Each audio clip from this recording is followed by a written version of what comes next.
Number of confirmed coronavirus cases in Nigeria hit 1,273 as President Buhari gets briefing for next line of action.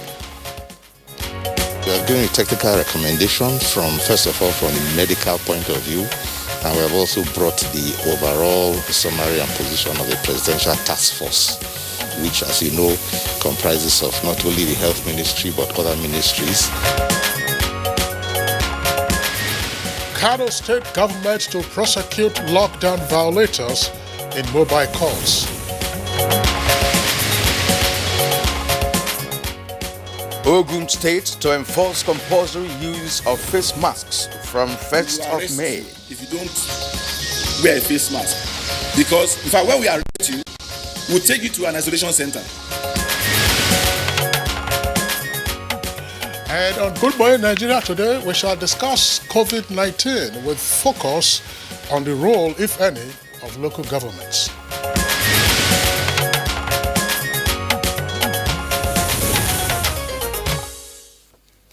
Today is day 14 and the last of the extended 2-week lockdown of Lagos and Ogun states, as well as the Federal Capital Territory, and exactly 4 weeks of the restriction order proclaimed by President Buhari in these three territories of Nigeria.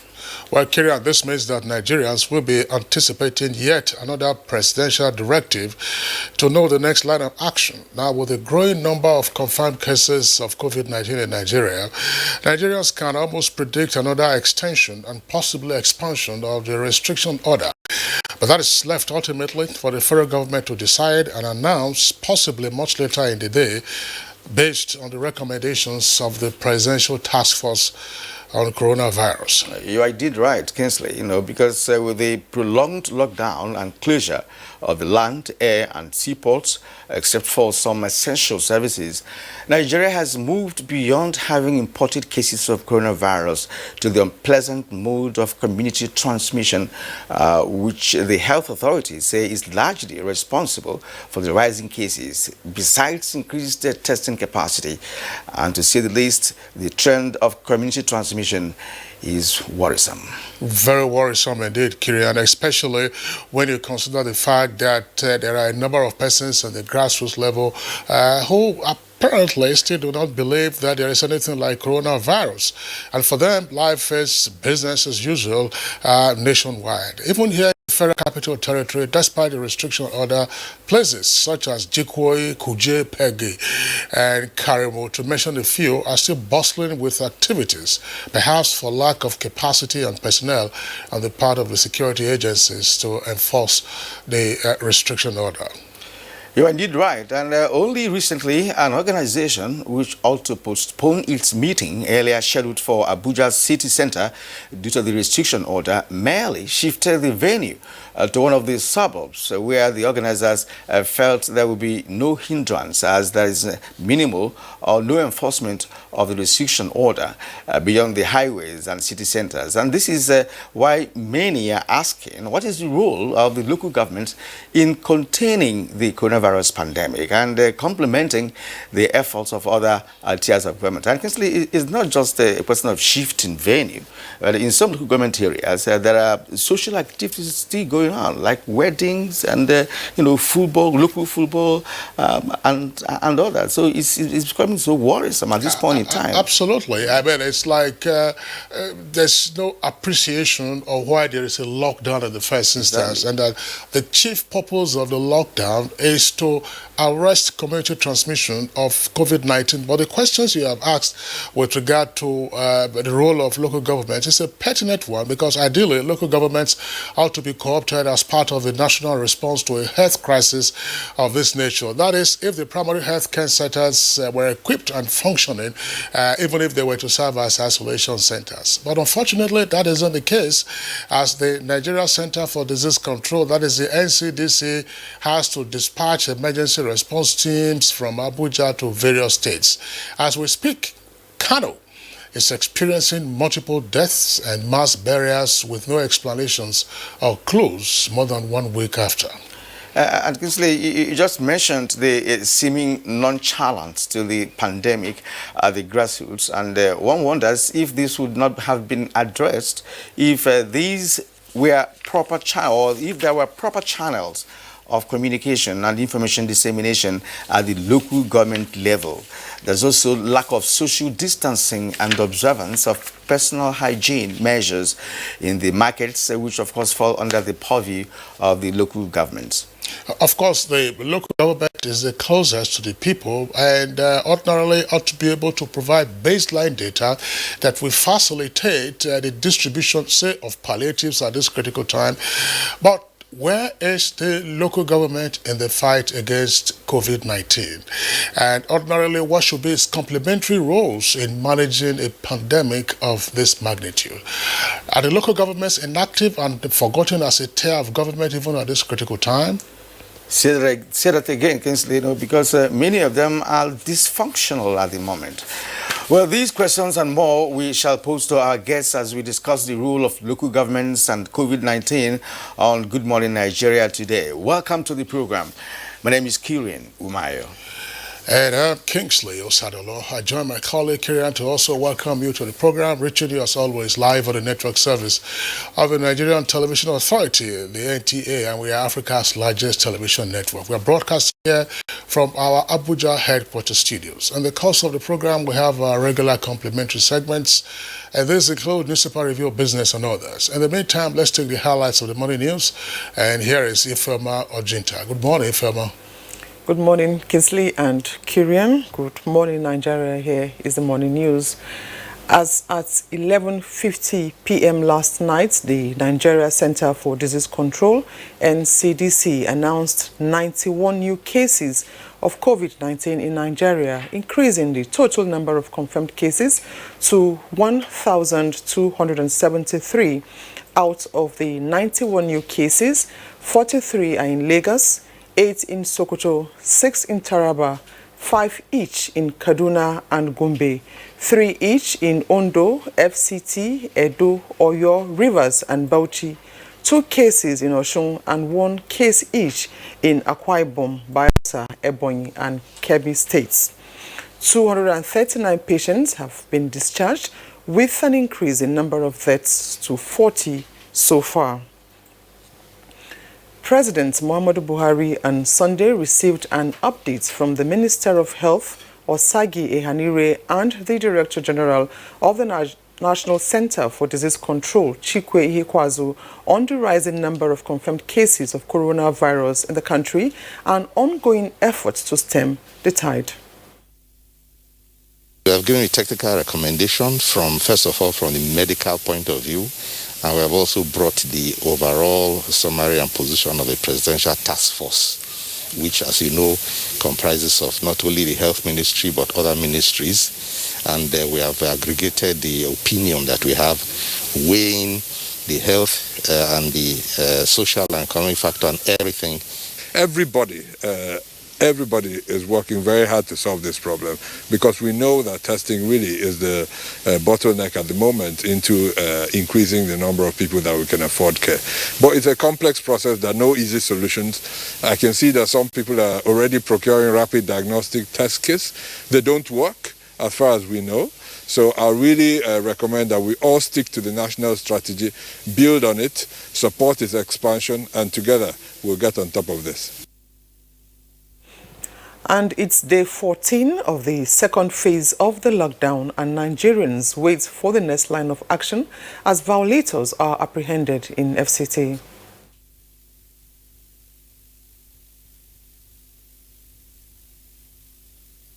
We had in the mobile code today is about 25, you understand, and 5 of them were actually charged and then fined, and about 13 of them were committed to community services, and 1 was discharged, and some others were adjourned. This thing does not move except it is moved by human beings, human agents, you understand, and then the substance too, because when you touch a vehicle, definitely it's like transferring the movement of the virus. But if everybody decide to pay this, make this sacrifice now, on our parts, sit down at home, within some hours, if this thing dies down and we don't have cases again, the better for us. Meanwhile, the Kano State government is to establish 10 mobile courts to prosecute lockdown offenders as part of measures to curtail the spread of COVID-19 in the states. Governor Abdullahi Umar Ganduje, who said this at a press briefing in Kano, also affirmed that about 300,000 households will benefit from palliative measures put in place to cushion the effect of the lockdown on the vulnerable across the states. Still staying with Kano, the state government on Sunday acknowledged recent deaths in Kano, promising that Governor Abdullahi Umar Ganduje has already directed the State Ministry of Health to conduct a thorough investigation into the immediate and remote causes of the deaths. In a statement, the State Commissioner of Information, Mohammed Garba, said although investigation into the cause of the deaths is still ongoing, preliminary reports from the State Ministry of Health indicates that the deaths are not connected to the COVID-19 pandemic. The government advised the people of Kano State not to panic as the mystery will soon be unraveled. And as Nigeria continues to battle the coronavirus pandemic, the Ogun State government says it will begin enforcement of compulsory usage of face masks in the state from 1st of May 2020. The state governor, Dapo Abiodun, who disclosed this while addressing journalists, said violators will be arrested and made to spend 14 days in an isolation center. We will arrest you if you don't wear a face mask. Because, in fact, when we arrest you, we'll take you to an isolation center. Because we will believe that you want to intentionally inflict or afflict someone with COVID-19. That's why you're not wearing your face mask. So we are taking an isolation center. We isolate you for 14 days, during which we make you do community service. So, in your best interest, please ensure that if you are going out, you wear your face mask.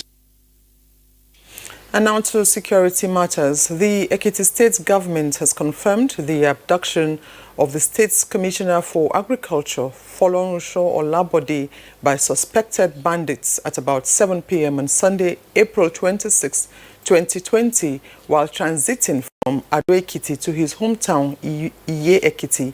Confirming the kidnap in a statement, Ekiti State Commissioner for Information and Values Orientation, Muyiwa Olumilwa, said from initial reports the kidnappers shot one person in abducted commissioner's entourage.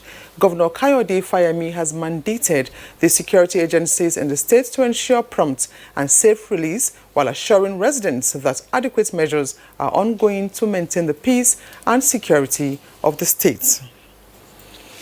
Meanwhile, police operatives have arrested a deadly criminal gang allegedly responsible for the kidnap and murder of a Catholic seminarian, Nnadi Michael, of the Catholic Good Shepherd Major Seminary at Goningora and Kakao in Chukun local government area of Kaduna State. A statement by the Force Public Relations Officer, DCP Frank Mba, reveals that on the 9th of January 2020, the criminal gang stormed the Catholic seminary and kidnapped 4 seminarians, murdered one of them in cold blood, and released the remaining 3 on 31st January 2020, having obtained a ransom. The remains of the 4th seminarian were found in a bush. The suspects, Tukur Usman, Shehu Bello, and Mustafa Mohammed, all of Igabi local government area of Kaduna State, were arrested after several months of intensive and extensive intelligence-led operations by crack detectives of the Intelligence Response Team. The suspects have confessed to several other random operations along Abuja-Kaduna Expressway, where they kidnap, kill, and mob motorists, collecting ransom and valuables running into millions of naira. And as the armed forces of Nigeria sustains its onslaught against terrorists in the northeast, the Air Task Force of Operation Lafia Doli has executed airstrikes, neutralizing several Islamic states of West African province ISWAP fighters at Kolaram on the fringes of the Lake Chad in Borno State. In a statement by Coordinator Director Directorate of Defense Media Operations, Major General John Enenche, the operation was conducted on 25th April 2020 based on credible intelligence reports indicating that some of the ISWAP leaders and fighters had converged on the settlement for a meeting. Nigeria Air Force fighter jets and surveillance aircraft were then mobilized to attack the location overhead the target, leading to the neutralization of several terrorists. The armed forces of Nigeria say it will sustain the onslaught in order to restore peace. And that's the morning news. The program continues with Kinsley and Kirian after this break. Good morning. Improved household hygiene is essential to keep your family safe. Did you know that the sodium hypochlorite, the active ingredient in hypo bleach, is equipped to fight viruses and germs? Add some bleach to water, soak a clean napkin in diluted bleach and wipe off germs from common contact surfaces. Wipe off with hypo. Disinfect your home with hypo bleach always. Endorsed by the Nigerian Medical Association.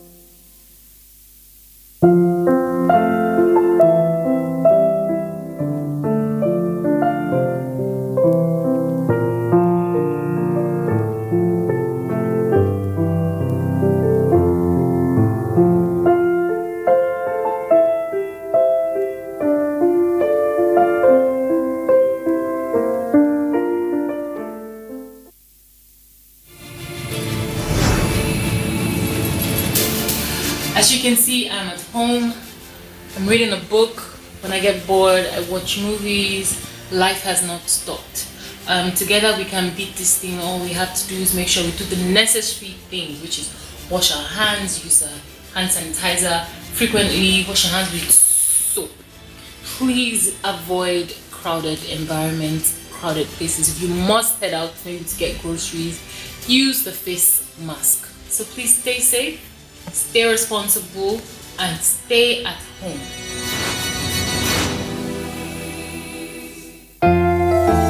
Did you know that using bar soap and water protects against viruses? Many viruses are surrounded by an envelope with receptors that enable them to enter a human cell and cause infection. Bar soap destroys the outer layer of the virus and effectively removes it and reduces your chances of contracting the virus. Protect your family from the spread of viruses. Wash your hands using bar soap and water. Brought to you by Medifax and Dental.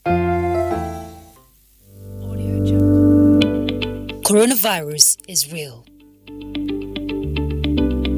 Steps to avoid this pandemic. Wash your hands regularly or sanitize your hands. Keep social and physical distancing. Avoid crowded places. Stay at home unless absolutely necessary. Don't touch your eyes, nose or mouth if your hands are not clean. Avoid the spread of coronavirus. Coronavirus is real.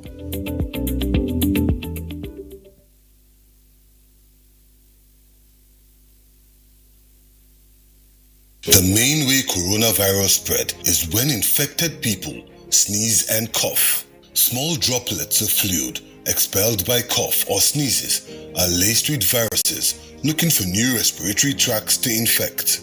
When a sick person sneezes around someone who is healthy, the virus can land in the nose, mouth, or even the eyes, causing an infection. Symptoms can include fever, cough, shortness of breath. Symptoms may appear within 2 to 14 days. Seek medical advice if you develop symptoms and have been in close contact with a person known to have COVID-19, or if you live or have recently been an area with ongoing spread of COVID-19. This message is brought to you by the Nigerian Television Authority, NTA, Africa's largest television network. Childhood non-stop. Non-stop childhood. Let's go. Oh, stop. They are germs. You'll fall sick. Daughter, why don't you stop them? Mom, stopping the kids from playing stops the learning. That's why we stop the germs. Indeed, Safeguard fights against germs. Safeguard removes 99% of germs. Why don't you stop them? We have to stop. Not the kids, but...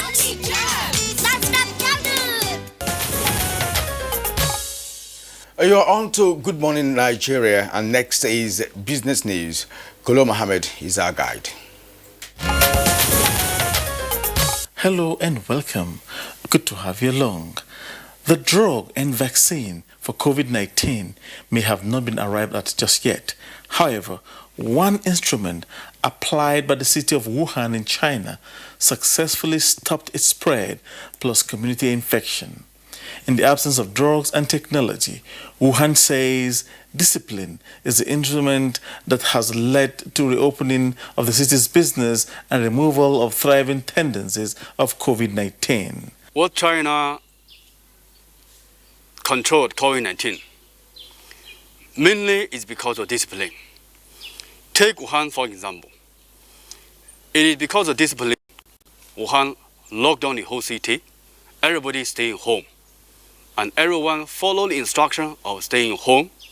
And then, even after the pandemic of the COVID-19, Wuhan now declared free movement. Business and all other activities has started. And at the same time, when Wuhan, they went up to any other state of China, province of China, the Wuhanese, they discipline themselves to quarantine themselves for 2 weeks, just to show the commitment from themselves to the other part of China, even to the whole world. And finally, today is Monday. As usual, activities on the floor of the Nigerian Stock Exchange for the week opens today. As always, NTA Business News will bring you closing figures subsequently. I am Kolo Mohammed. Please stay safe, adhere to social distancing. Lockdown means healthy all of us. Many thanks. All right, now it's time for us to take a look at the papers in our newspaper review segment.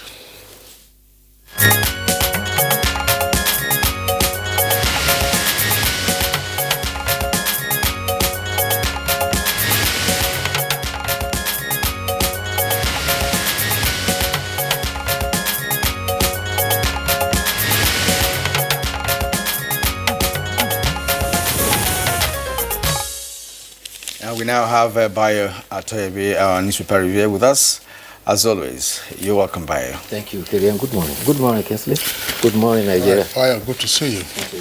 Yeah, that's right. All right, let's begin with the leadership newspaper. Leadership newspaper. NNPC oil firms to build medical facilities in states within or with 21 billion naira. The story is on page 6, as well as military kills several ISWAP fighters in airstrikes. Both stories are on page 6 of leadership newspaper. The lead story on the paper this morning: uncertainty as Nigerians await President Buhari's lockdown review. With 4 riders, Kano loses another 2 high-profile persons, insists deaths caused by meningitis, diabetes, and others. APC, PDP trade tackles. Boa Group donates 3.3 billion naira to Kano and Lagos states. 13 more Nigerians return from Togo. Kaduna extends lockdown by 30 days. Oyo senior workers resume today. And of course, the photo story is that of President Buhari with the Minister of Health at the briefing in the villa. And now the story on the right-hand side of the newspaper, just besides the photo story: NJC asks PMB to confirm Domban Mensum Appeal Court President. And now at the bottom of the newspaper, we have other stories there. Vitamin D can suppress COVID-19 infection. That's according to a new study. It's on page 2. Rainstorm destroys 271 houses in Kaduna State. That's captured fully on page 7. MRA IPC petitions CCB over violation of journalists' rights. It's on page 11. We didn't send weevil-infested rice to Oyo. That's according to Customs Service. It's on page 7. Also on page 7 is this. May-June 2020 WASC not cancelled, says WAEC. Kinsley. All right, let's take a look at the Daily Trust newspaper. Most of the stories you read are also here. Just below the nameplate of the Daily Trust newspaper, Kano moves to unravel cause of mass death. That's page 6. And House of Reps resume plenary tomorrow. Details can be found on page 8. Late story says with a kicker, as COVID-19 lockdown ends today, pressure mounts on Buhari to relax restrictions. And you have 5 riders to that headline. Let economic activities go on. That's according to the NLC. It's dangerous to allow people to move around. That's attributed to doctors. Talks on reopening economy ongoing. Again, that's according to the federal government. Experts chart way forward. And business owners fear economy may collapse. You can see the photograph there. It says Almajire rushed to board an open vehicle provided by the Plateau State government to return them to their states of origin. And that was in Jos yesterday. Also there, Kaduna extends lockdown for 30 days and Boa Foundation commits additional 3.3 billion naira to COVID-19 fight. Well, let's start with the news that has dominated the nation for the past since February 17th, and that is COVID-19. Yesterday, Nigeria recorded 96 new cases, and the total confirmed, therefore, has come to 1,273. The Nigeria Center for Disease Control indicate that 5 new deaths has been recorded, bringing the total now to 40. 4 states have registered first cases. They are Ebonyi, Bayelsa, Kebbi, Taraba, and also and among them, Gombe that just came in only last week has recorded a huge number of infections. Lagos so far had 43, Sokoto had 8. So far, 10,918 persons have been tested, 1,273 have been inactive, and 239 persons have been discharged. So far, Lagos has had 731 cases, Abuja 141, and that leaves Kano with 77. The Nigeria Center for Disease Control says it requires more test kits, especially the ribonucleic acid COVID-19 test kits. Many more are required. The Center for Disease Control explained that the test kits are the one that are standard that is required. They indicated the rapid diagnostic test kits which people are recommending is not as effective as the one recommended and the one they are using. Meanwhile, there are concerns about persons dying in Kano. The Minister of Health and the Director General of NCDC met with the President, and among the briefing they provided with the President was also the status of the COVID-19 in Nigeria.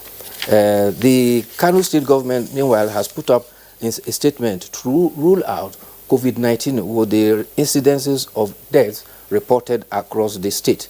While they are waiting for the outcome of investigation, they are opining that there are speculations, and from what they consider as posthumous autopsy by way of person-to-person inquiry, they are confirming that there are cases of hypertension, diabetes, meningitis, as well as acute malaria that seem to have been the causes of the death from the relations of the persons they interviewed. But not leaving anything to chance, they have also set out a committee to investigate. Meanwhile, there has not been any test result from Kano since Friday. This is because the test center was shut down and required decontamination because some person working there had apparently also been infected. But the Director General, Nigeria Center for Disease Control, confirmed that that will be open today.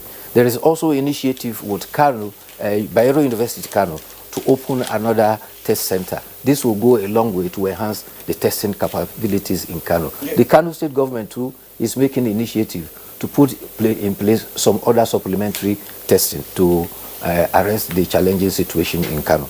But as of last week, we heard about this decontamination of Kano testing center, and one would have thought that by now it would have been open, but he said it's going to be open today. Right, but again, as of last week as well, we also heard that some tests were being sent to Abuja and just from Kano, you know, expecting that the results will come out, because it is worrisome really that in the past few days we've not gotten test results from Kano, because Kano is gradually and steadily, you know, becoming an epicenter for coronavirus, you know, considering, you know, the fact that it's a highly populated state, and of course that the instruments that are required, you know, to combat COVID-19 are not on ground as expected to be, considering the population of the state. So it's a dicey situation. And that brings us to, there's one headline that Kingsley read. The NLC said that business should continue as usual.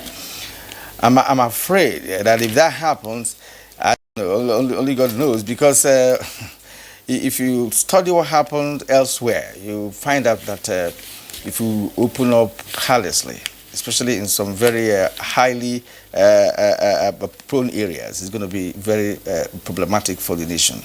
Well, yes, it's a dilemma. The lockdown was occasioned by the need to keep people at home so that we can contain the spread of the community spread, because apparently by closing the borders and the airports, we have shut down the importation of COVID-19. But what about the community spread? And the only way to stop that is occasioned by that. That was supported by the state governors. If you recall last week at the governors forum, after they had their online governors forum meeting, they chose to close down states interborder for another 14 days. The dilemma now is that the last lockdown provided for Lagos, Ogun, and FCT is ending today. Will there be need for another lockdown? If you ask the expert, they will tell you that one of the ways to keep on containing the virus is the lockdown that will keep people at home. Because as far as we are going, we have not reached the peak. And unless we reach the peak and the curve is beginning to descend, it will be relatively unsafe to lift the lockdown. Here is the dilemma. NLC and Labour and others are agitating that you can't lock people down for too long, especially those who depend on their daily activities to earn a living. For over 28 days now, you have locked them down, there's nothing to do, and if they don't get access to palliative, you have incidences in crime that will be increasing. So it's a balancing act, and I think that is why the president requires all the necessary advice, and the advice is being provided for him by the Governors Forum and the governors too at another level. For instance, the Northern Governors Forum are saying that they are not in support of total lockdown because this is the outset of the rainy season and there's a need for farmers to go back to the farm. If farmers don't go to the farm after the COVID-19, will be stirred with challenges of food scarcity. So it is a critical balancing act. Well, Kaduna is in the north. Kaduna state government has already announced further extension of the lockdown for 30 days. And there are good reasons that the state government has given. Ghana, which is next door, relaxed its restriction. And already there are over 270 cases, new cases of COVID-19 that it has recorded. And this is at a time when Kano is getting on the map aggressively in terms of the suspicion of coronavirus cases in the city or in the metropolis. I mean, there are 6 professors are said to have died in the past 1 week. Of course, there are no autopsy performed except for what you said a while ago, and that headline is on page 6 of the Daily Trust. It says, Kano moves to unravel cause of mass deaths, begin verbal autopsy. That's to say autopsy by word of mouth. I tell you what happened to this person. This person had malaria, had diabetes, had hypertension. Well, these are some of the underlying causes, the so-called comorbidities that we have seen elsewhere, accounting for the climb in fatalities arising from COVID-19. Take a look at page 28, for instance. There's a photograph on page 28 of the Daily Trust newspaper. Unfortunately, that's one of the professors that passed away yesterday in Kano. It says funeral prayer for Professor Balarabe Mekaba of the Faculty of Mass Communication at Bayo University. Now, the funeral was at his family house in Fage in Kano. And you can see the people there, of course, praying for the repose of his soul before he was laid to rest. So, if this is happening and the Kano state government or the NCDC has not ascertained the cause of the mysterious deaths. Last week on Good Morning Nigeria, we had a Kano official, who was part of our conversation. He was the chairman of the task force in Kano. And the questions we were asking, surrounded all of these unexplained deaths. And he said, that there is usually no record of deaths or of burials. He said that people die on a daily basis. But we're asking about the preponderance of the people that are dying now in Canada. But he said, look, it is a natural phenomenon that people die. It could be natural, Kyrian, because the grave diggers, they are saying that their work rate has increased recently. All of a sudden. Yes. But again, there's also another report that has indicated that this is not the first time. They said it happened in 2016, 2017, 2018, and even last year, 2019, where you have this pace of death, particularly, when we transit from the Harmattan period, the heat area, that is when meningitis sets in.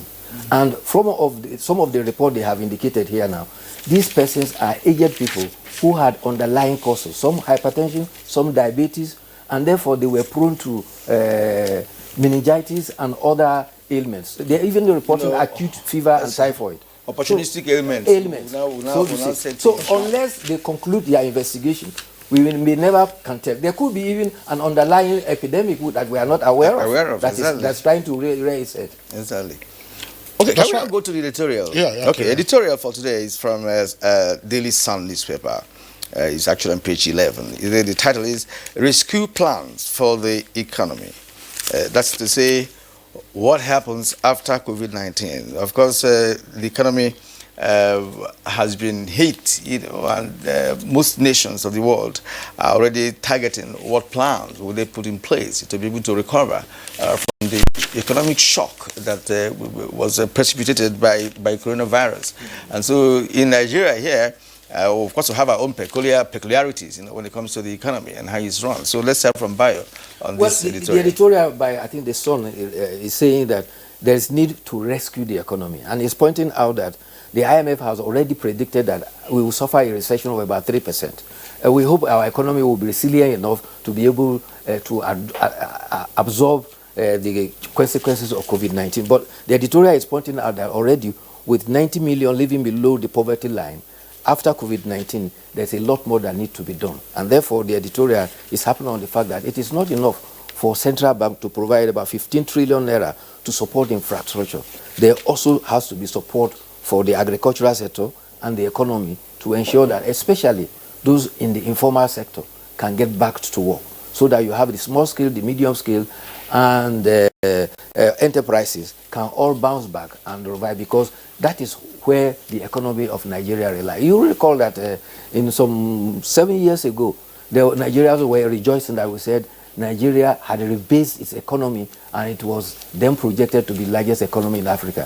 What it then meant was that we were usually considering GDP and ignoring the informal sector. So during the term of Dr. Okonjo-Iweala, after looking at the informal sector, that if it is duly considered, our economy will be the largest. Was not, but could be the largest in the continent. So there is a large chunk of the economy in the informal sector that is COVID-19 is delving serious devastation to, and something has to be done about that. That's the kernel of the editorial. Yeah, but I'm sorry, I don't think it was a projection that Nigeria's economy could be the largest on the African continent.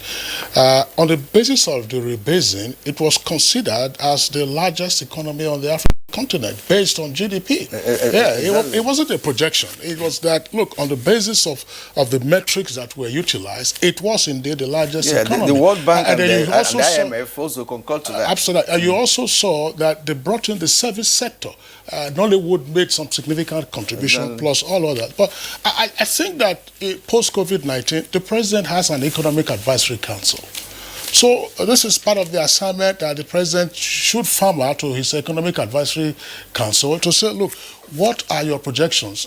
Sometimes we often repeat the claims by IMF. IMF doesn't run the Nigerian economy. I mean, the Nigerians run the Nigerian economy. Now, if IMF says that these are the numbers that we should be looking at, fine, that's advisory. But internally and in terms of hands-on, what are the recommendations that the Economic Advisory Council will give to the president, bearing in mind a panoramic view of all aspects of the economy, formal, informal, federal, state, and local governments, plus our international transactions? I agree with you, because when you consider 2019, IMF World Bank came with a projection of about 2.1%, and the Nigerian economy, our economic experts projected 2.4. Eventually, they had to come and agree with the Nigerian projection. But these things are not cast in steel. Already, you have the Economic Sustainable Committee, which is headed by the Vice President. They've been meeting throughout last week. They will be meeting this week with the Economic Advisory Council. And the whole intention is therefore to see post-COVID-19 what is in there for the economy. What is clear is that Nigeria has the prerequisite knowledge of how to handle our economic situation, because of course we have professionals who have been in the business for a while. There's no saying the fact that Nigeria will find a way out of COVID-19 economic heat. I mean, I'm not too worried about it. We'll still remain the largest economy in Africa. You see, oftentimes people compare Nigeria with other countries. For instance, Ghana, we compare Nigeria with. Ghana is not more than Oyo State put together. So Nigeria is big. And you know, when you have a big country, it is often said that the bigger the head, the bigger the headache. Exactly. All right. Baya Toyobi, we would like to thank you for being around today. See you again tomorrow. It's Good Morning Nigeria, live on the network service of the Nigerian Television Authority. We'll take a short break now. When we return, we'll get ahead with our item for discussion. The coronavirus, also known as COVID-19, is spreading at an alarming rate all over the globe, including Nigeria. With the number of infected persons in Nigeria increasing daily, prevention is better than cure. Coronavirus has no cure. The virus spreads from one person, who affects two persons, and by the time the affected person is isolated, the two persons have affected four, and it keeps spreading.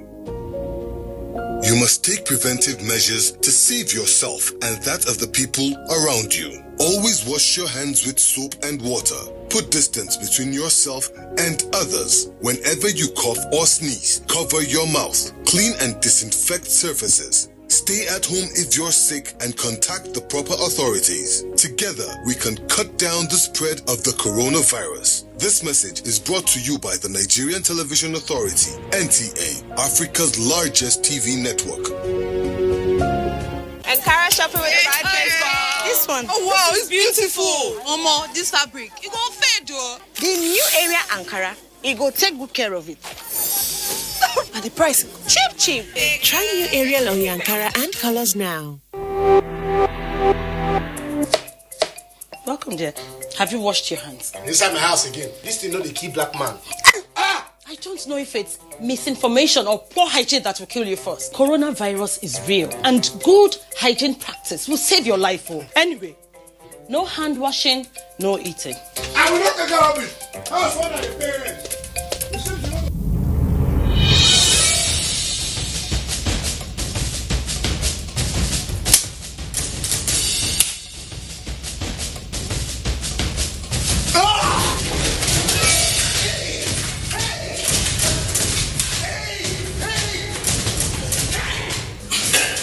Coronavirus is real and it's on the rise. But you can help yourself and help others to be safe. Remember, we can stop the spread. It's in your hands. This message is from the Akinfade Foundation in partnership with the National Orientation Agency with support from MacArthur Foundation. يا أيها الذين آمنوا كتب عليكم الصيام كما كتب على الذين من قبلكم لعلكم تتقون. The glorious month of Ramadan And is here again, and we at Al Habibia Islamic Society once again call on all faithful to observe the physical and social distancing directive of the government to curb the spread of COVID-19. Always wash your hands with soap and water, use hand sanitizers and face masks when necessary, and stay at home. Observe your obligatory salat, tarawih, tahajjud, du'as, and askars with your families from the comfort of your home. Stay at home, stay safe, stop the spread of COVID-19. This message is from Al Habibia Islamic Society, from Allah to you, a light. I just don't understand this coronavirus thing. Is it real? See, coronavirus, known as COVID-19, it's a global problem and has killed thousands of people in China, Italy, Spain, UK, US, and other countries around the world. Okay. Now, why are they saying that we should stay home? Because if you go outside and get in contact with someone who is infected, you become infected and then come back home, affect your family. That's how it happens in other countries. Now, please, help me explain what this social distance is all about. See, as we are now, the virus travels through the air and by touch.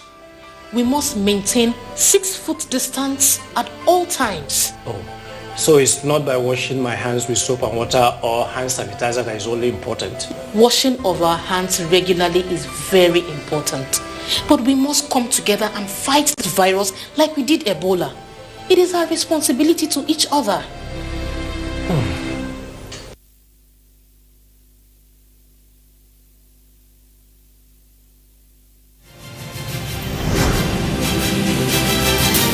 Hello everyone, hope you are keeping safe by washing your hands with soap or using sanitizer. Stay at home, it's the responsible thing to do, and whilst you're at it, you can do anything to keep your body and your mind together. Grow a beard like me if you want to, but please, let's stay at home. It's the responsible thing to do.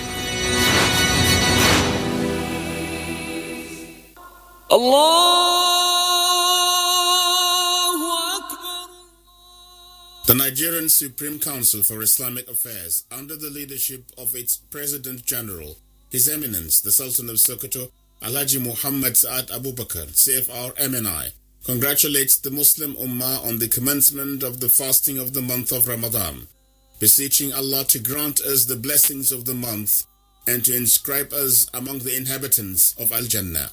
The Council has directed the suspension of congregational Taraweeh prayers, Majalis al-Tafsir, Quranic sessions, and i'tikaf seclusion in mosques during the month of Ramadan. Islamic scholars and organizations are to employ the electronic media for dissemination of tafsir and other da'wah activities. Janaza, washing, shrouding, prayer and burial of Muslim victims are to be carried out by officials of the Nigeria Center for Disease Control, NCDC, and other government health officials. Detailed guidelines on the suspension and the janaza are available on the Council's website and are being published in national dailies and sent to the federal and state governments as well as leadership of state councils and various Islamic organizations. The Quran says, "Make not your own hands contribute to your destruction." His Eminence the Sultan praised the Almighty Allah to preserve our lives beyond the Ramadan and grant us its blessings. Mr. Yusuf Nwoha, Director Administration, Nigerian Supreme Council for Islamic Affairs, announcer. And the program is Good Morning Nigeria on the network service of the NTA. Our conversation this morning borders on COVID-19, the role of local government. And before we kickstart the conversation, here is a correspondent Aisha Obali with the backgrounder. The issue of grassroots intervention, especially during this pandemic, is important, and many Nigerians have been asking questions on what the local government have been doing since the outbreak of the coronavirus pandemic. However, local governments are known as the closest and the first line of public contact with people in various communities. More so, local government have more advantages in citizens' coverage and reach than other levels of government in terms of providing services. Hence, in the wake of any human concern like the COVID-19 pandemic, local government ought to be the first responders to the health and humanitarian effort, or at best be the conduit for other tiers of government to intervene. But this is far from the case at the moment. With the fear of community transmission, what are local governments doing to safeguard their constituents and ensure they adhere to social distancing measures? The local government, according to observers, can also bridge the gaps in terms of information dissemination and massive awareness through local media. The place of local government still begs the question in middle of a ravaging coronavirus pandemic.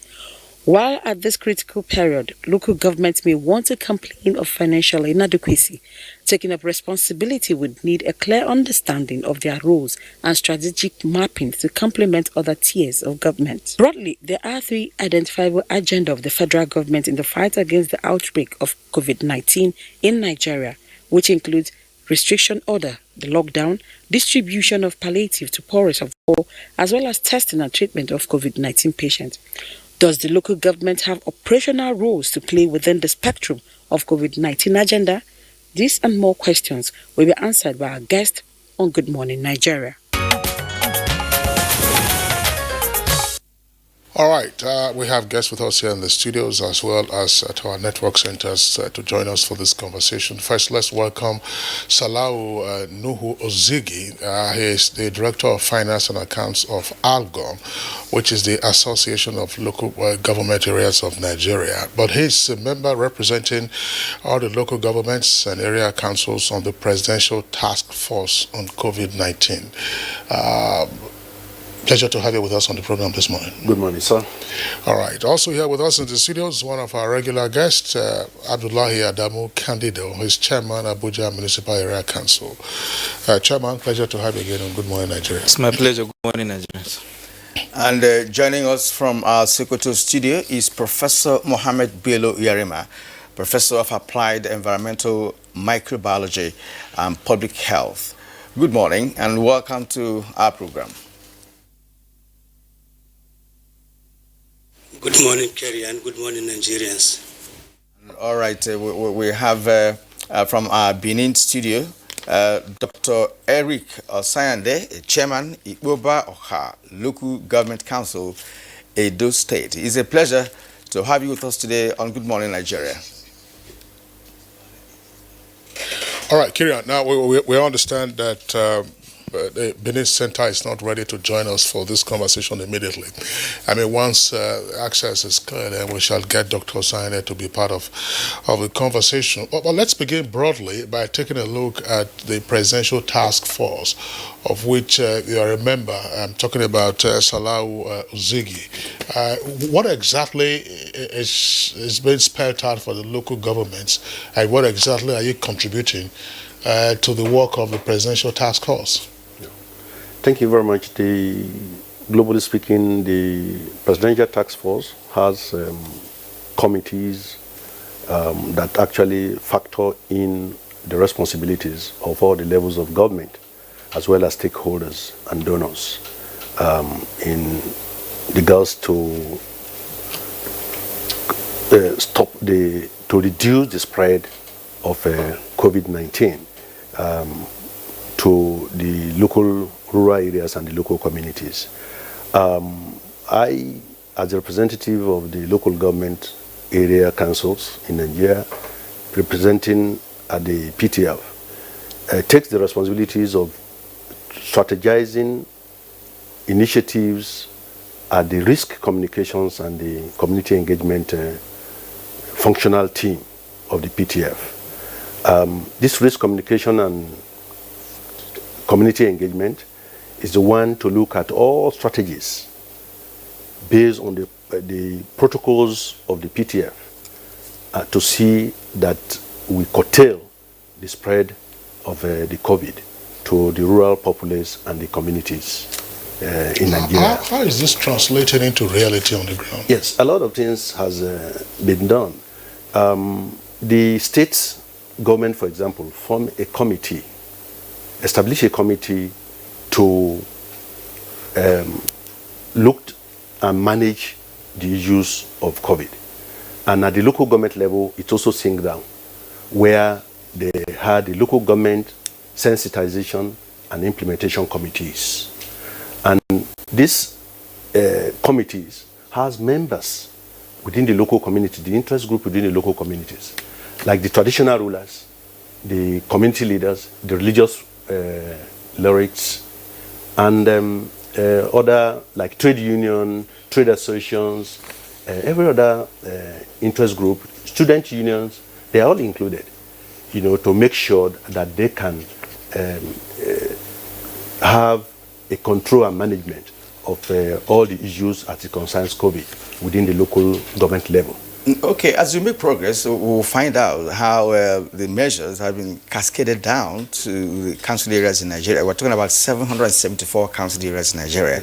And of course, we also heard that in some council areas, business has been as usual during the lockdown. So as we make progress, we'll be able to now, investigate further to know whether all council areas are keyed into what you've just mentioned. But we are lucky to have a council chairman here with us. That's Abdullahi Adamo Kadido, who is, of course, Abuja Municipal Area Council, FCT. Now, are there specified rules for local government areas from the broadcast of the head of state? Was there any specific rules given to the local government areas with respect to the fight against COVID-19?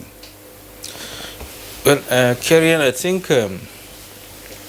from the presidential address of Mr. President, even if the local governments are not categorically defined to carry out this, carry out that, but from the summary of what he said, he is talking about, the people on how to ensure that they don't come into contact with this pandemic.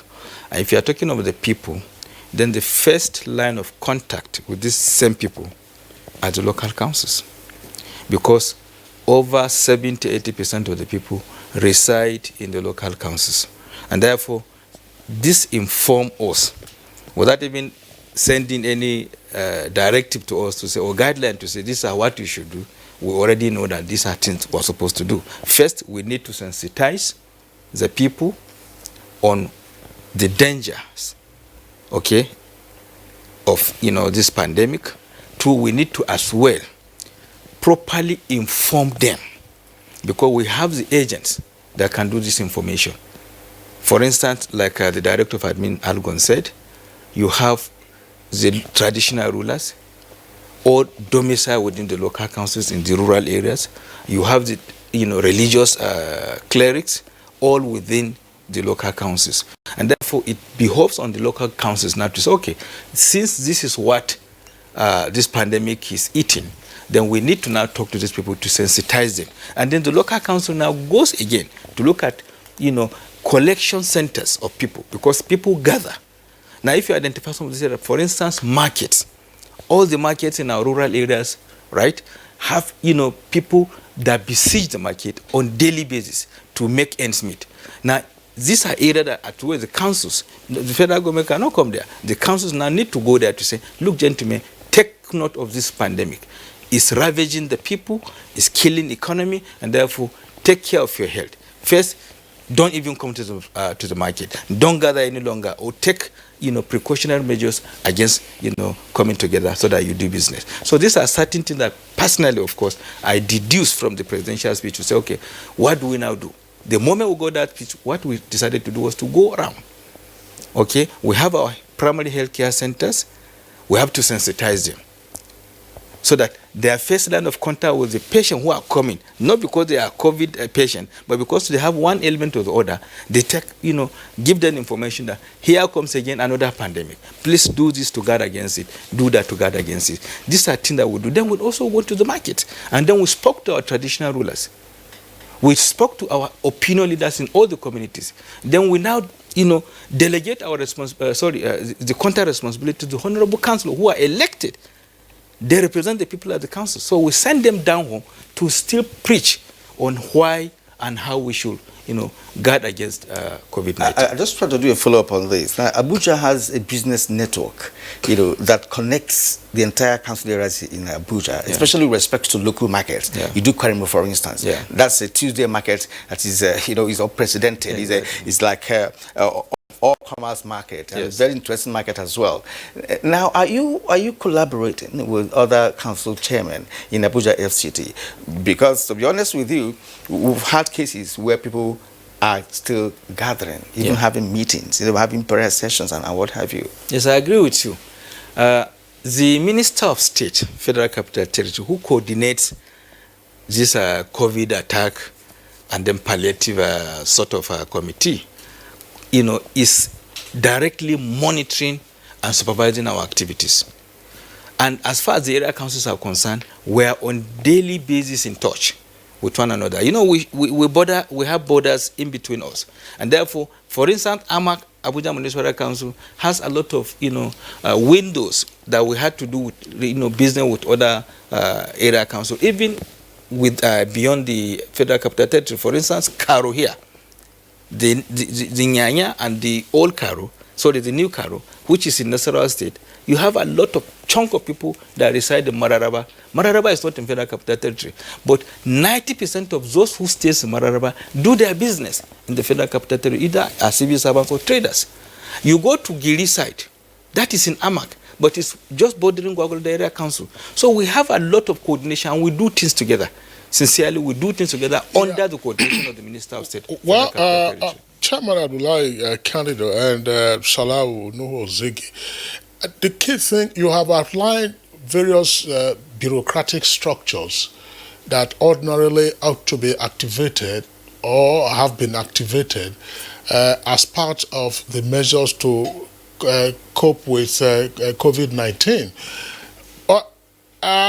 It's not too early to ask if you have had an impact assessment of the deployment of these bureaucratic structures, because the anecdotal evidence and just simple observation that everyone makes is that in places where ordinarily you have a lockdown, this is being flouted. In places where there is a prescription, in fact, worldwide now, social distancing, all of these are being observed more in the breach. And you still have persons, who are proclaiming that there is no coronavirus, that coronavirus is a myth. In the meantime, the body count is increasing. Thank you. I agree at the initial point of this pandemic. People were confused. They cannot even identify what the symptoms are. And to a certain extent, the structures were just beginning to be put in place. Governors also had one or some different opinion initially, and at the end of the day, I think everything has been congruent, and we are all looking at it almost on the same page and on the same side on this matter of COVID, because the spread has expanded, and there are obvious reasons adduced to the exponential increase in the incidences that has happened right now.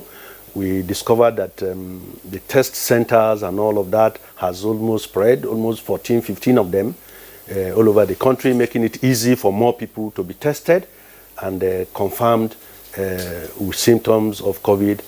And with that, we also most recently discovered that 25% of even those that has caught this now were not initially. We thought it was only those who traveled that came in that had COVID-19. But now we discovered that from statistics available, almost 20-25% of the cases are those who do not even travel at all, which means that there's been transmission on person-to-person basis.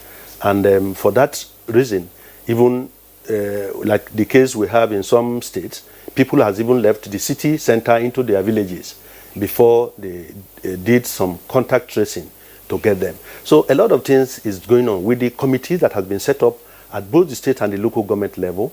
Their functions are defined, protocols has been spread to all those levels. There are even area courts now to take care of those offenders in those places. So it's becoming extremely respected. All right, thanks. Chairman Khalid, I would like you to respond to this. Because we're looking at impact assessment. Once you have deployed all these structures and all these mechanisms, what kind of behavior change are you seeing? Are people responding positively? Because as I said, and the Kyrian, and indeed everybody, I mean, if you go out now, is this going to put you on the spot? I mean, you are not the one who is reckless on the street, but are people, did they imbibe this message and therefore changing their behaviors appropriately? I think to be candid and specific, our people are difficult to deal with, sincerely. Even at the point of these serious situations, the people refuse to get sensitized. Sincerely. I'm just coming to the town now from the village. You need to see the collection of people gathering in one same place. And you begin to wonder, have these people not been sensitized? Have the government not sent message to the people? Please keep off the street. Sincerely, go to Kuba Road now. The number of people you see flying into the city, they're not even what do you call them, the essential workers. And you hardly believe yourself whether this message from government is seeming down into the people. And so I see our people as, not truly behaving the way they should if only we want to curb this pandemic. It's ravaging the economy, it's killing lives, but yet we are still not, ready to learn lessons, sincerely. Professor Muhammad Bello Yarima, we have not forgotten you. We're going to come to you, but we're trying to lay a background for this conversation because these are the men at the grassroots level. So let's come back to you, Salau Ozegi. You see, some local government councils are incapacitated financially and otherwise. Some are close to being dysfunctional in the real sense of it. So one would be wondering, whether your men are disposed to really engage and make direct impact on what we're talking about, palliative involved. We also had last week that a particular governor of a state said, look, or council chairman is going to cut the salary of local government staff to be able to raise funds, to do palliative measures and what have you. So how really equipped are your men in terms of finance, autonomy to function effectively and efficiently? The activities of the local government on the COVID is also handled to at the state level. Why do I say this? The executive chairman, for example, reports to the governor. And there is a committee that has been set up. The governors, every level of government is contributing the best. But of course, the population of the country, a lot of things still has to be done. On the areas of palliatives, state governors have done, within the constraints of the resources available to the local government and the area councils, they are doing their very best. But of course, we want to believe that Nigeria, for once, should be able to do things out of the box. For example, the palliative should go into the rural areas and communities. And I think the private sector is almost showing the lead. The Dangote Foundation, for example, say, I'm going to do 5% of the population, of Nigeria population of 200 million, which is about 10 million. Out of this, what percentage is living within the rural communities?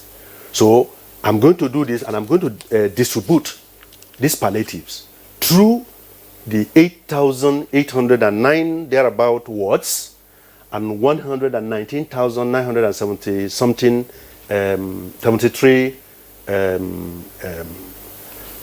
polling units in the country. Now you were sure that everybody within the polling unit knows who are those that are vulnerable, who are those that are poor, who are those that cannot afford to get foods and need help. At the ward levels too, they also know. The executive chairman of AMAC knows what I'm talking about. Now, those palliatives, to me, is not something that should just be federal government to maybe some specified protocols on these palliatives. So I want to believe that for once, such palliatives can go into the rural areas and communities through the wards and through the councils, you know.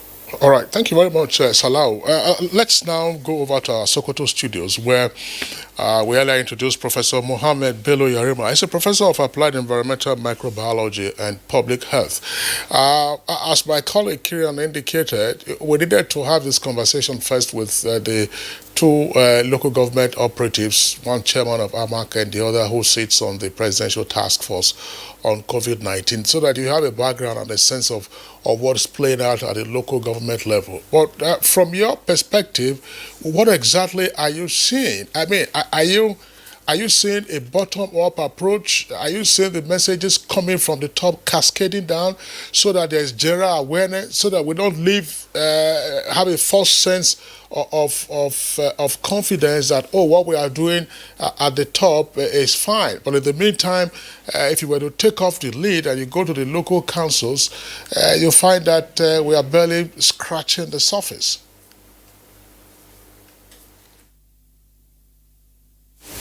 Thank you, Mr. Kingsley. First and foremost, I want to say I'm in the studio on behalf of Nigerian Society for Microbiology, for which I'm the president. Karian did not introduce me properly, so I think I need to tell you that microbiology is a subject of study in most Nigerian universities, and the issue at stake globally is one that concerns microbiology actually.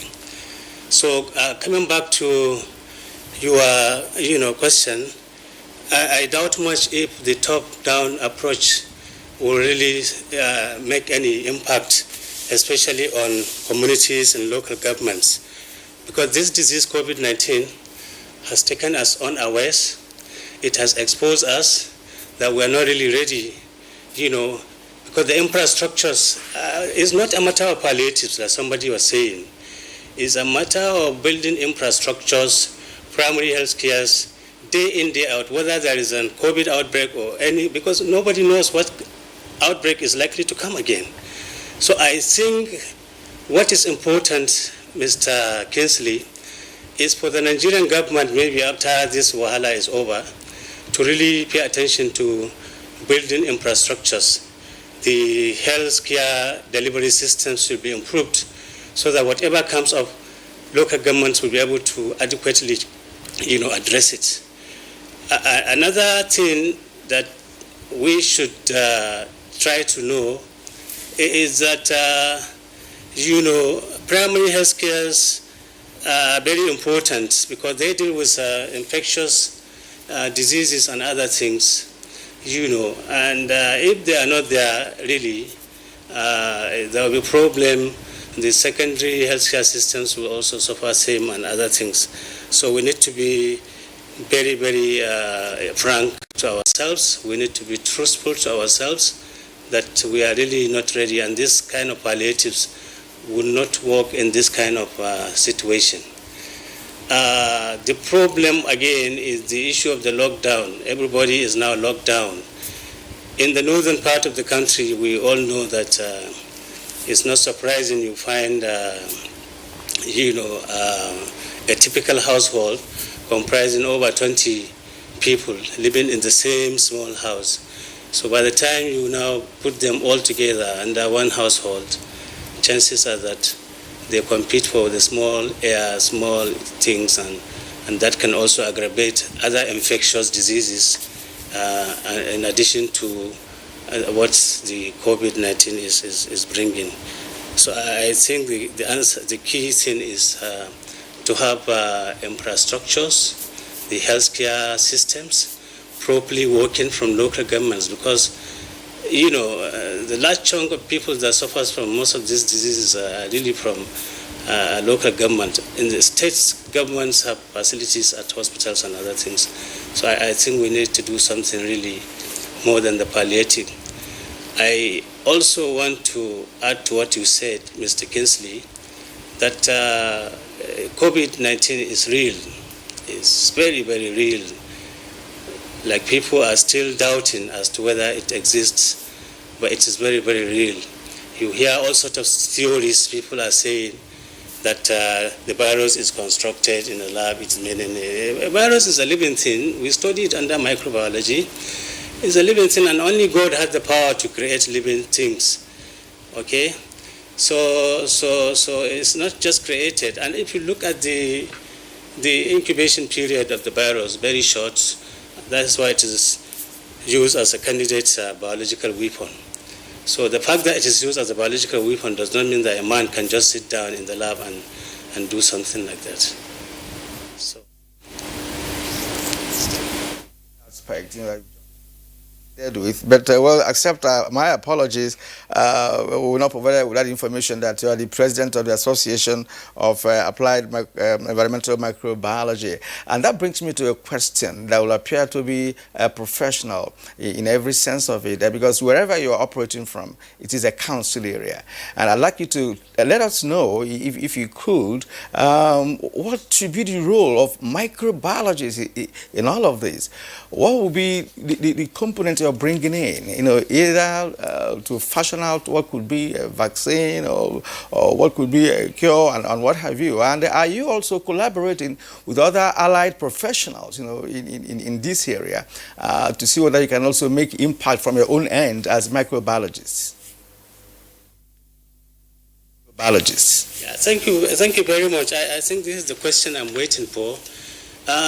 It is unfortunate that, like I said, the Nigerian government has not given attention to domestic vaccine production. We spend large chunk of foreign exchange, money to import vaccines. Some of these vaccines, before they come in, they lose their viability and other things. And another thing, you buy vaccine from Asia or from UK, from Americas, using the strain, produced using the strains in those countries. The strains of infectious agents affecting us in Nigeria may be different. So when you bring them you don't expect them to work properly on our people. So I think, like I said before, we need to have an infrastructure where we can also isolate cases, isolate infectious agents from clinical cases, and then use them to produce vaccines. This is one area we can see viruses as being very useful to us also. They are not just deadly, because they can be used to produce vaccines against themselves. So I think in the past 2 decades or so, the National Veterinary Research Institute in VOM, they were doing this, and the facility still there. But unfortunately, some of these facilities are allowed to waste, and that no place in Nigeria today you can boast of where you can produce vaccines. So I advise that as a microbiologist, we have microbiologists all over this country. In every state of Nigeria, there are competent microbiologists that can be engaged in the production of vaccine, in the control of the virus, So that let's do it ourselves. It's always better. It creates not only jobs, but it gives all the kind of vaccines that can work for us. It's not always good to import.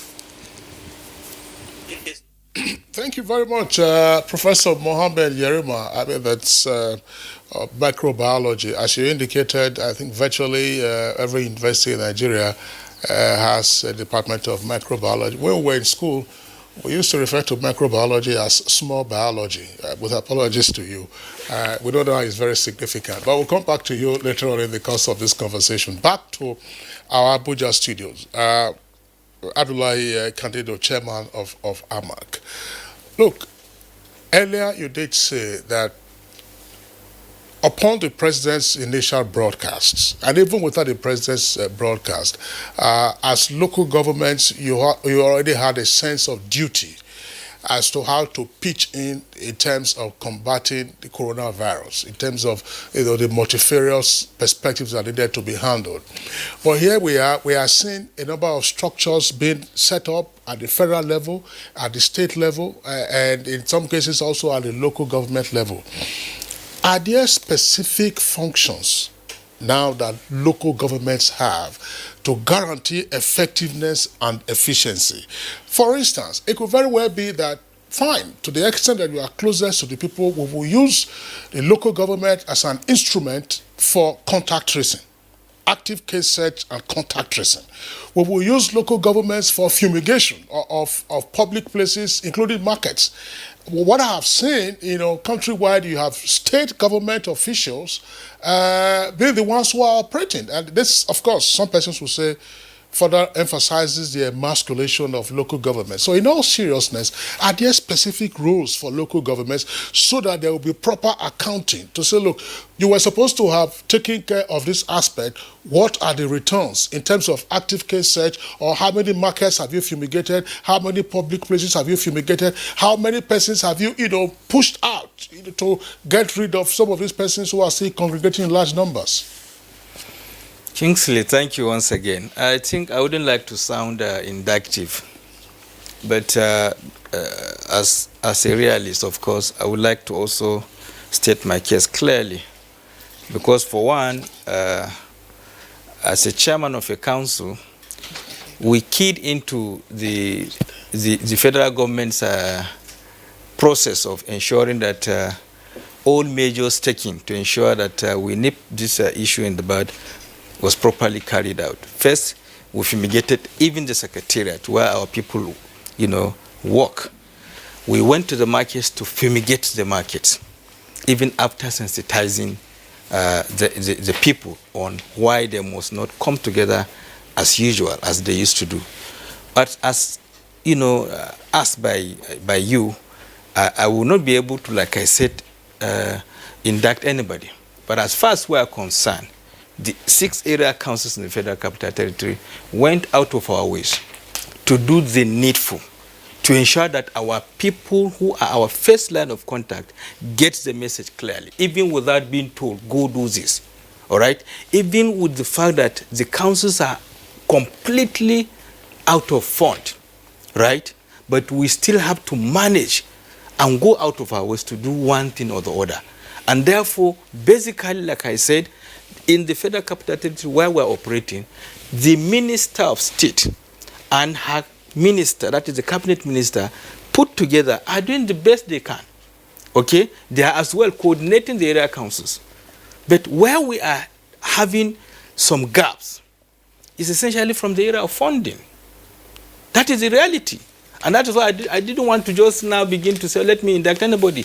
The fact remains that stronger institutions must not just be found at the top there. The grassroots, for instance, the primary health care centers, which is the first line of contact of every villager, every hamlet person, his first point of contact is the health center. He can't begin to rush to the general hospital. You need to make sure that these centers are strong.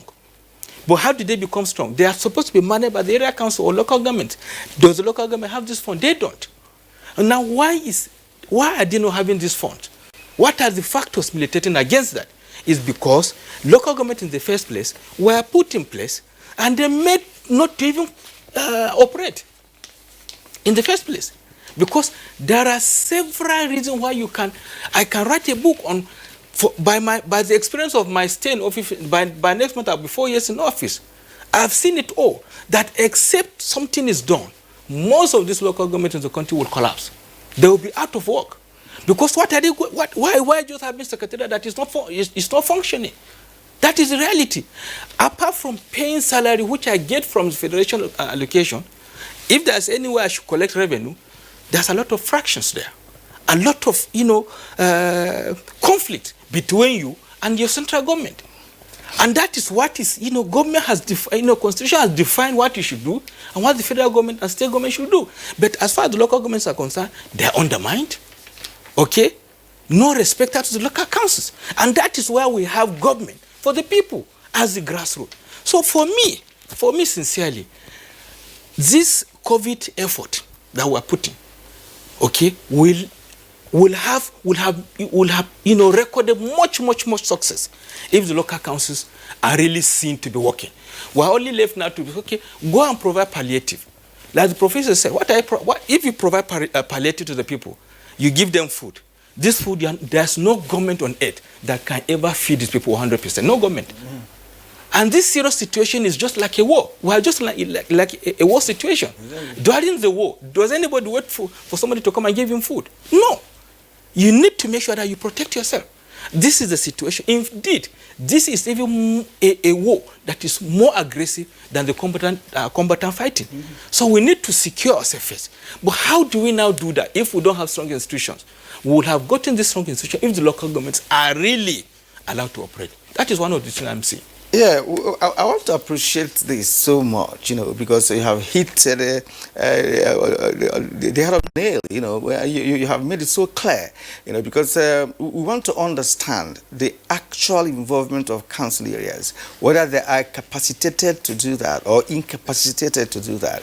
But let me tell you this, one we have in my village where I come from, the Akamoya in Eziago council area of Enugu State, the member of House of Assembly who comes from my community now decided to, organize some young men, and they opened a platform and sent messages across to all of us, both to the diaspora and nationally, and we're making contributions for this on this palliative aspect. Yeah. Now, if the council area in my place is functional, we wouldn't have business going into that. So we started to self-help.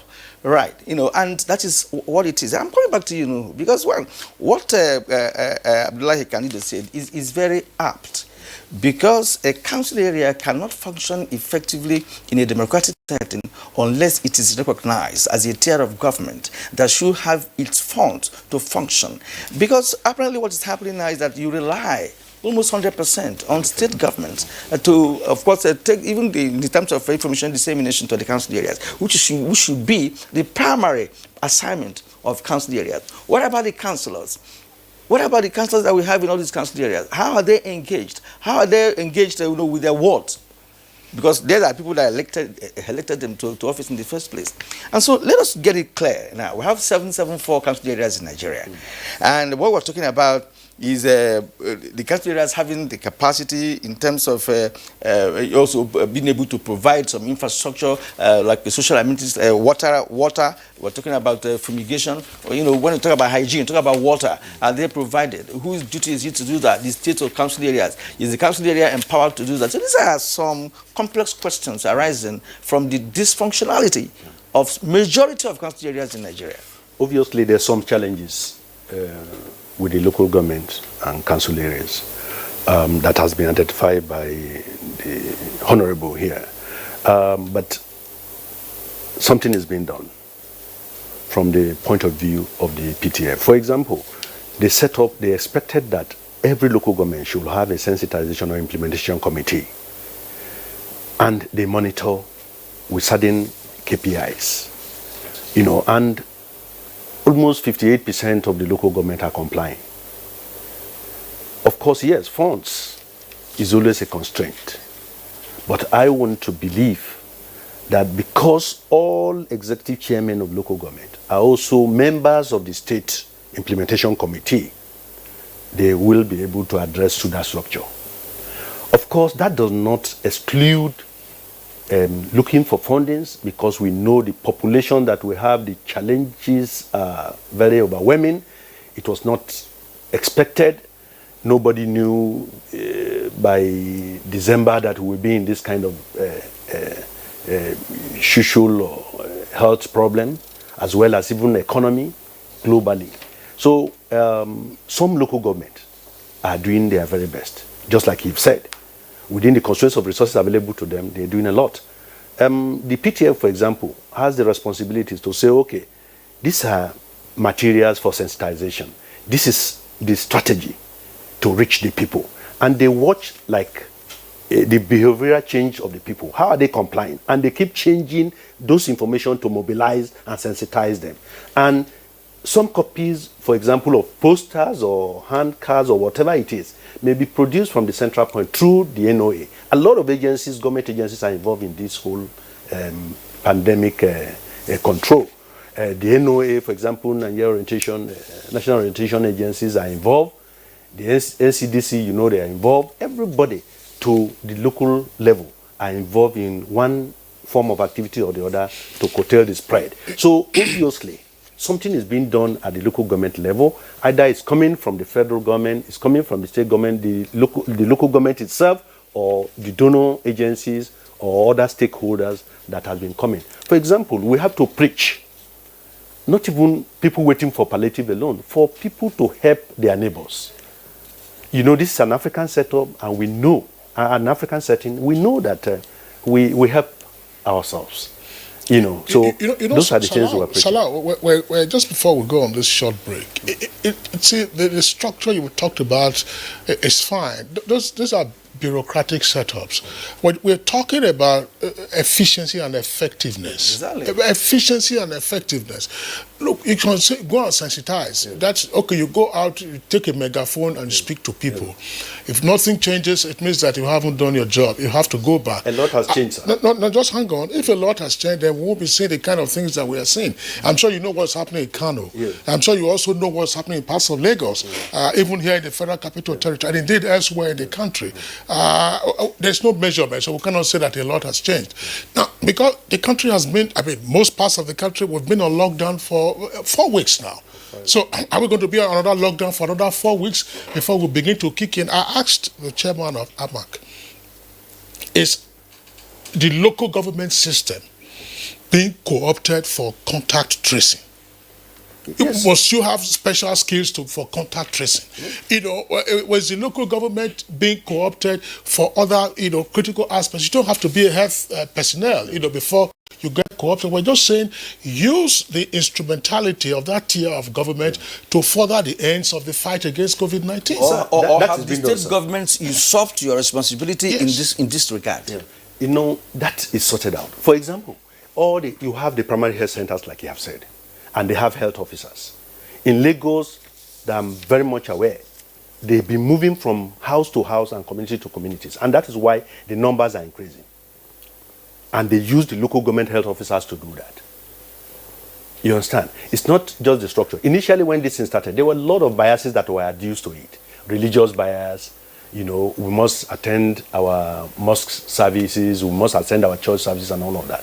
Until the traditional rulers, the religious clerics who are domiciled within the local government communities were brought together and sensitized.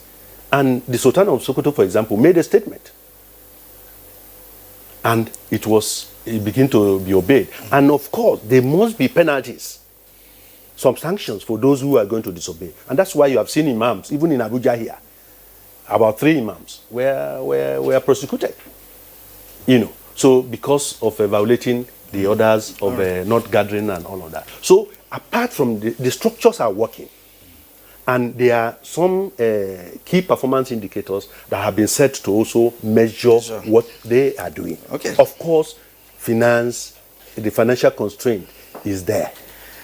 All right. Thank you, Nuhu Ozigi. We've heard from me, and of course, the council chairman here with us, and of course, Nigerians who are watching this program have the opportunity of understanding where we're coming from this morning, why the topic in the first place, the role of local government areas in the fight against COVID-19. At the moment, we will take a short break. When we get back, the conversation continues. It's time of despair. Our country, Nigeria, needs us now more than ever. We stand a chance to save our great country Nigeria, a chance to rise up from this pandemic stronger and better. What will be the gain if we do not learn from other countries and observe the lockdown to stop the further spread of the virus? If we loosen our guards and allow this virus doom our very existence, then what have we gained? This is the call to every Nigerian to unite as one and stop the spread of this deadly virus. Stay at home and stay safe. Remember, the virus doesn't move unless we move. This message is brought to you by the Nigerian Television Authority, NTA, Africa's largest television network.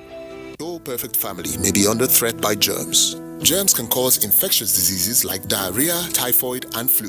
These infectious diseases are amongst the biggest killers of adults and children. In Nigeria, tens of thousands of children under the age of 5 have died due to diarrhea caused by germs. These illness-causing germs are everywhere. Dirty surfaces, on cuts and wounds, on your clothes, in unclean bathing water. To protect your family from germs, use the power of Dettol's 1 capful.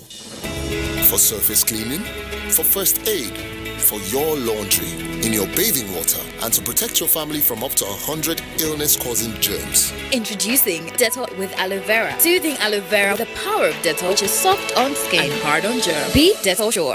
Nigerians, coronavirus is dangerous. It can kill. When you see this sign, high fever, cough, shortness of breath, drowsiness, pneumonia, don't panic, don't hide. Don't embark in self-medication. Promptly visit the nearest medical facility. Report all cases to the nearest hospital. Prevention is key. Avoid contact with infected persons. Avoid crowded areas as much as possible. Wash your hands regularly. Use hand sanitizers. Your life is precious. Stay alive. Live long. Live right. This message is sponsored by the Federal Ministry of Information and Culture and the Nigerian Film Corporation. Nigerian Film Corporation, powering possibility. As a strong immune system increases the chances of victims surviving COVID-19, a corruption-free society creates opportunities for citizens to thrive and prosper. Build your immunity. Stop corruption now. Report all acts of corruption to ICPC on this toll-free number 0800 2255 4272. This message is brought to you by ICPC and NTA. Wetin be this coronavirus thing? Na true? You see this coronavirus wey be COVID-19. Na the whole world palava, and e don dey kill many people for China, Italy, UK, US, Spain, and even for other countries dem. Okay, wetin come be the reason wey dem say make everybody tanda for house? Na because if e dey waka pium go carry am from person wey don get am, you go carry come give your family dem. Na so the thing take dey kill other people for other country. Okay, wetin come be that social distancing sef? You see social distance. Now make we no come close because this thing na from air and touch now we dey contact am. We suppose dey at least 6 foot away from each other every time. So okay, no be only to wash your hand and to sanitize them alone. Make we no take this washing of hand thing take play but make we come together, join hand as we take pursue Ebola, pursue this coronavirus. Make we be each other keepers now.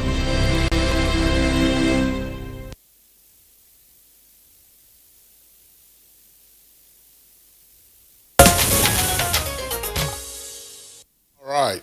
Well, okay. Chrisley, we have to go back to Professor Yerima. Yerima, that's right. Yes, he's the president, Nigerian Society for Microbiology. Prof, let's come back to you. You told us a short while ago that the vaccine production requires a complex, sophisticated, and well-equipped infrastructure to function.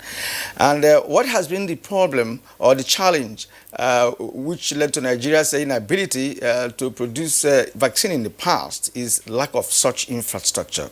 And on the part of what's going on globally with respect to COVID-19,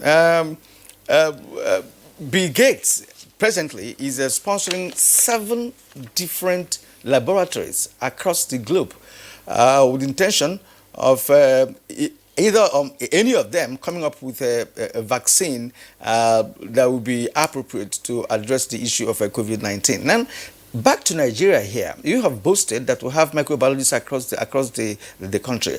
What could be possible at this point in time for Nigeria to engage you and your colleagues in terms of looking inwards to see what we can do locally here, even if it's not synthetic, even if it's a herbal approach to that? What can be done now to stimulate your association to get into action? Thank you very much, Mr. Kerian. I did not say it's a complex. It's not a rocket science to make a vaccine. Very simple technique you need. Once you have the infectious agents, you have some extracts that serve as antigenics. You produce them in large mass, and then you make some clinical trials. What I'm saying, the advantage of doing that is that these organisms are from our local environments, and they are actually the strain that is causing the problem. So the vaccine at the end of the day will work well for everybody in Nigeria. Again, the Nigerian Society for Microbiology actually can boast of, competent and brainy clinical microbiologists that can do all that. So what is important is for the government to really recognize us. The important government agencies is the NCDC, the Federal Ministry of Health, and all those other agencies that are responsible for healthcare delivery. I must make a confession. Before the lockdown, we tried to meet with the DG. DG was trying to even invite us, the DG and CDC, but actually we couldn't meet him. But I think now it's timely. Immediately after the lockdown, we will approach him. We will approach Federal Ministry of Health. We will talk. I think even the task force that they have just constituted, I think from what the other person has said, you don't make committees without involving an expert, at least a single expert in the committee. He can give that expert advice so that you can do whatever you want. But where you assemble people that doesn't have the expertise, that doesn't even know that, our problem can be solved by ourselves through science, because we really have to respect science. It's not just all about prayers. Yeah, prayers are wonderful, but God will answer our prayers through very good practice of science. So vaccine production is one good practice of science. And we'll be lucky if the Nigerian government can attract such a grant from Belinda and Gates, so that we can all come together. We have wonderful other societies like, Biosafety Management Agency. I know the competent leader is there. We have the NIPSA, Nigerian Biosafety Management Agency. We have Medical Lab, Association of Nigeria. I think once you put these professionals together, microbiologists can lead and bring solutions to all this problem. It's not a rocket science, actually. I want to stay with you, Professor Yerima, because part of what we are hearing in some parts of the country is to say, okay, now this should be the onset of the farming season, and therefore a lockdown will be ill-advised because of the impact it might have on the nation's food security. Tell us something from a microbiology perspective, creating a dichotomy between urban and rural areas. You have population aggregating more in the urban areas, and therefore, as a layperson, one would say that the risk of transmission might be a bit higher because person-to-person contact is more frequent. But in the rural areas where the population is perhaps sparse, what are the risk factors in terms of also the frequency of transmission? What can one envisage in those rural communities where they still go to farms and so on and so forth? And therefore, what kind of communication messages ought to go to them so that even as they carry on their activities, they don't then become another risk group where the numbers of fatalities just might begin to rise? Thank you. I think there are a lot of stories. You hear a lot of stories. And, in my own opinion, I feel that there is a breach in the lockdown itself. People travel interstates, they pay small money to police, and they take the bush road. And like the chairman Amak also said, people are simply stubborn. They don't simply obey these laws of lockdown. And the lockdown itself, the facilities, the housing, systems in Nigeria is so congested. So in my own opinion, the more you lock down people like that, the more you encourage other infections. Even when they say you don't pray in congregation, you don't do this, or you keep a distance of 2-3. You see, coronavirus is an airborne, and it's a very light particle of a virus. So where there is a fan, the fan can propel it, or the air can carry it to very long distances. You could recall during Hamatan, this is how diseases are transported from the Arabian countries and the Sahara up to Sokoto here, for example. So long as a disease is airborne, it's very difficult to curtail. I think what is important is to observe, hygiene and all this social distances of 3-4 meters. you keep people unnecessarily, and the social amenities are not there, the provision of food and what I mean that's where I see government has failed. Everyone has to provide for himself. If you are a salary earner, you have to wait for the salary to come and then you buy food and other things. But I think government should try to do something. I think we are learning a lot of lessons from COVID-19.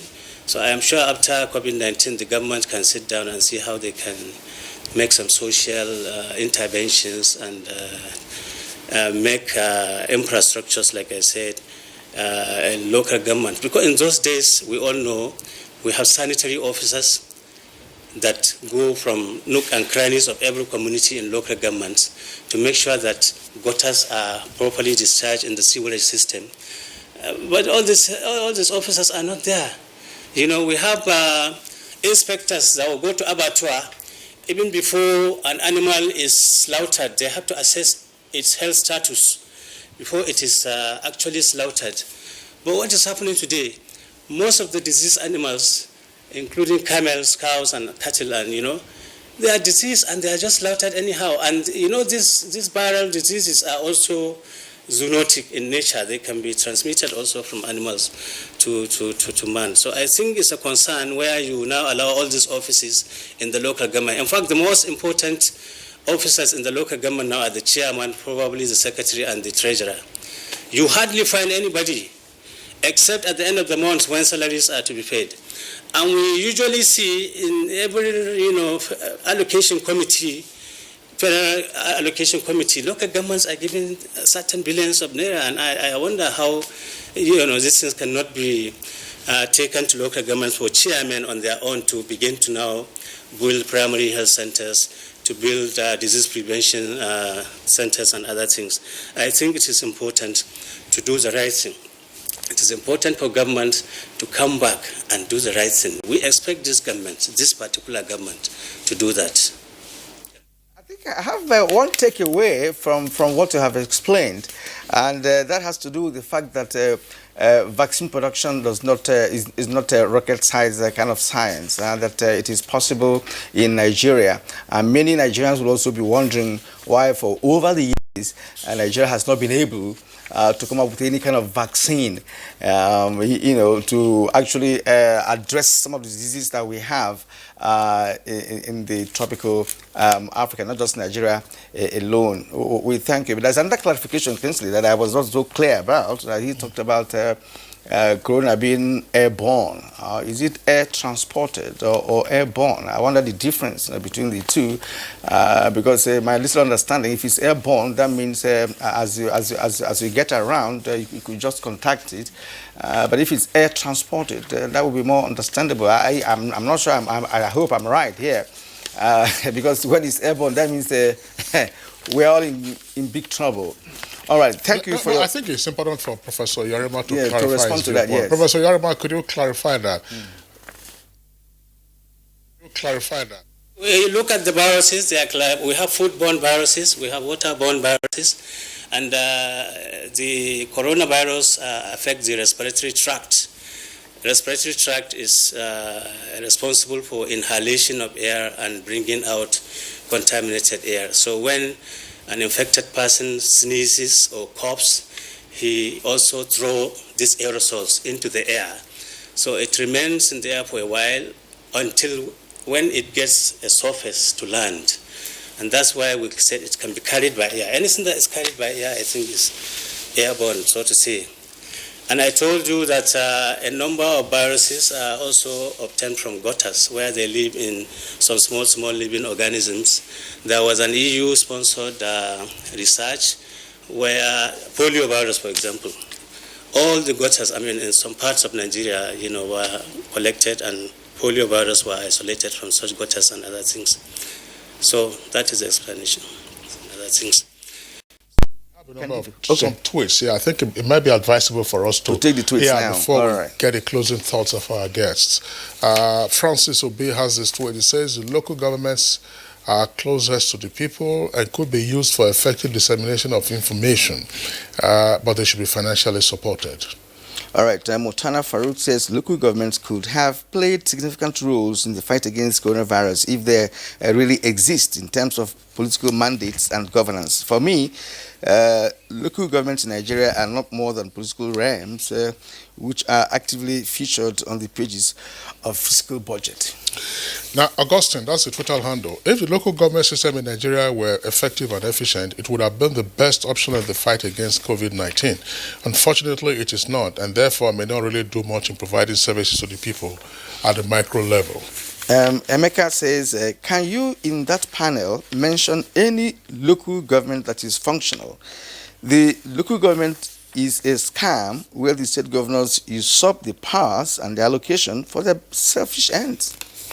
Okay, Chris Simeon tweet says political actors and other stakeholders at the local governments should carry out sensitization program where the local people get enlightened and then can take precautions. All right, Innocent Yawal James says the campaign against COVID-19 ought to have started from local government level because they made up the states, but mechanisms weren't in place to do that. The best way is to aggressively cover the local government with awareness of COVID-19 as it's not too late to do that. All right, so those are the tweets that we're taking in the meantime, and I just wanted to bring in Salahu Nuhu Ziggy again. What is your interface with the presidential task force? How do you get back to the 774 local governments? I mean, because if you are their eye and your eyes and their ears at that committee level, what is the interface? How do they get back to them? And what are you reporting back to the PTF in terms of either the mandates that have been given by the PTF or in terms of resources to even carry out their own activities relative to COVID-19? Thank you very much. I'm representing the local governments, and we carry what our demands are towards curtailing the COVID-19, the coronavirus pandemic, to the rural communities and all that. Every strategy also that are initiated at the PTF level are communicated to the national president of the Association of Local Governments of Nigeria, who is a local government chairman in Lagos. And he will disseminate that to all the Algon chairs of each of the states from time to time. I provide data, for example, of the primary health centers, which before now we've been looking at how they can be well equipped to do those functions the chairman of AMAC has just mentioned, because those are structures on ground already that we can make the best use of to get a very quick result. We give them all those informations so that they can provide from the federal level those equipments that are required. And whatever materials, the information, communication, and educational materials towards the preventive measures of these diseases are produced by the NDC through the risk communication and community engagement team, and that is also communicated and copies, whether it's a radio jingle, whether it's a poster or whatever print medium, will be sent to, copies will be sent to the national president, who will also circulate among the members. Okay, well, we've actually come to the end of this edition of Good Morning Nigeria. I hope for those of us who are part of the program will appreciate the fact that it's a very good topic which has been robustly discussed. I would like to appreciate Nuhu Ziggy, or Salahu Nuhu Ziggy, who is a member representing the 774 council areas at the task force. He's also the director of finance and accounts for the Association of Nigerian Local Government Areas. That's Algon. Thank you for coming. And Abdullahi Adamu Candido, chairman, Abuja Municipal Area Council. It's been a pleasure hosting you this morning. Thank you very much. And from Sokoto studio, we had Professor Mohammed Bello Yarima, Professor of Applied Environmental Microbiology and Public Health. Thank you for your insights on the show today. Well, next, let's go to sports.